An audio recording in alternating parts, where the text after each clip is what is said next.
네, 여러 가지 경기 부양책들을 짚어주셨는데 이 나라에서 계속 부양책을 내놓고 있다는 결국에는 이 경제 상황이 좋지 않다는 거거든요. 이번 주 특히나 주요 지표들이 발표가 됩니다. 어떤 지표들이 이번 주에 발표되나요? 예, 뭐 여러 가지 우리가 좀 생각을 해볼 필요가 있어 보이는데 코로나19 관련해서 투자 심리의 진행 경로, 작동 경로 이 부분을 좀 생각을 해두셔야 됩니다. 일단 1차로 글로벌 경기 침체에 대한 우려감이 상당 부분 진행이 되었죠. 그러다 보니까 시장 내 어마어마한 패닉 상황, 공포의 상황. 근데 유동성과 경기 부양책 계속해서 나오고 있습니다. 시장을 일부 진정시켜주는 그런 양상으로 진행이 되고 있습니다. 지금 현재의 단계는 경기 부양책도 계속 나오고 있지만 이 부분이 과연 시장의 신뢰를 얻느냐 못 얻느냐 이게 결국 세 번째인데요. 정책에 대한 실효성 판단 시기로 진입을 하고 있다는 점. 이번에 가장 중요한 부분은 시장 신뢰의 회복이다라는 점. 근데 마지막 우리가 한 가지 주의할 부분이 있습니다. 경제 지표가 실질적으로 위축이 되어지고 침체되어지는 현실화 국면에 봉착하는 단계가 되겠습니다. 이 시기에는 다소간 변동성이 재부각되어질 가능성이 분명히 있다라는 점. 지난주 우리가 그 부분을 한 차례 경험한 바가 있었습니다.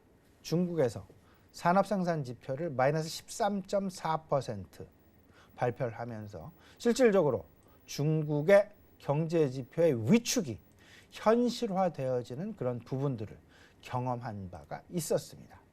소매 판매도 20%가 넘게 줄어드는, 고정자산 투자는 25%에 육박하는 마이너스, 실업률은 6.2%까지 증가하는 그런 모습. 이번 주는 미국이 그 차례가 아닐까라는 그런 생각 조심스럽게 좀 가져보게 되는데요. 미국 특히나 앞서서 간단히 말씀을 드렸습니다마는 이번 주 발표되는 실업보험 청구자 수에 우리가 상당 부분 촉각을 기울여야 되겠다라는 점.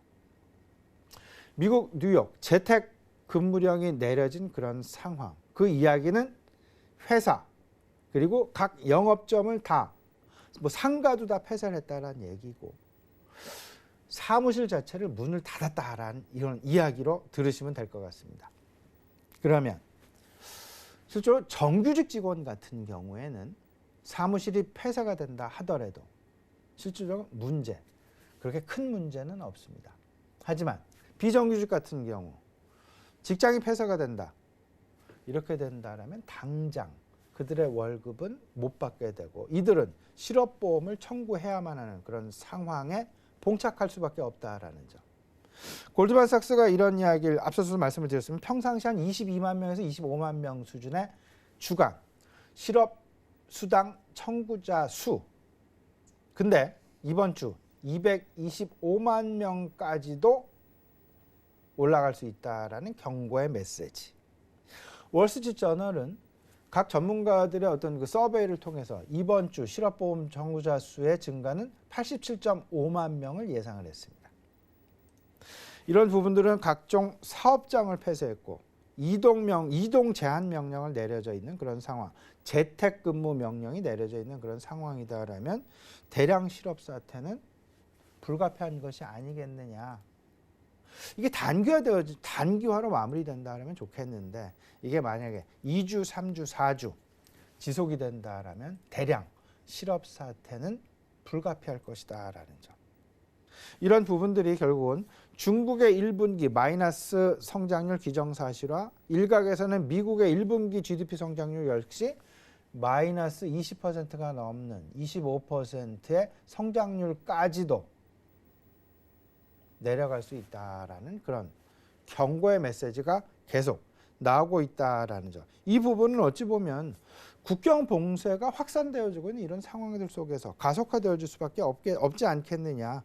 이러면 글로벌 생산과 소비가 위축되어지게 될 것이고 이런 부분들 전체적으로 우리가 두 번째 변동성 재부각의 매우 중요한 핵심 포인트는 경제 지표의 위축이 현실화되어지는 국면에서 나타날 수 있다라는 점.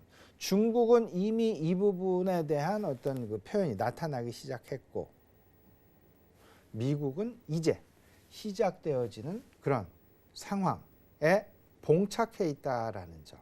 이 부분을 놓고 절대 시장이 일단 소강 국면에 빠질 수는 있겠지만 다시 한번 변동성 국면에 들어갈 그럴 부분, 그럴 포인트들이 여전히 많이 대기 내지는 잔존하고 있다라는 부분 꼭 좀 염두에 두셔야 될 것 같습니다.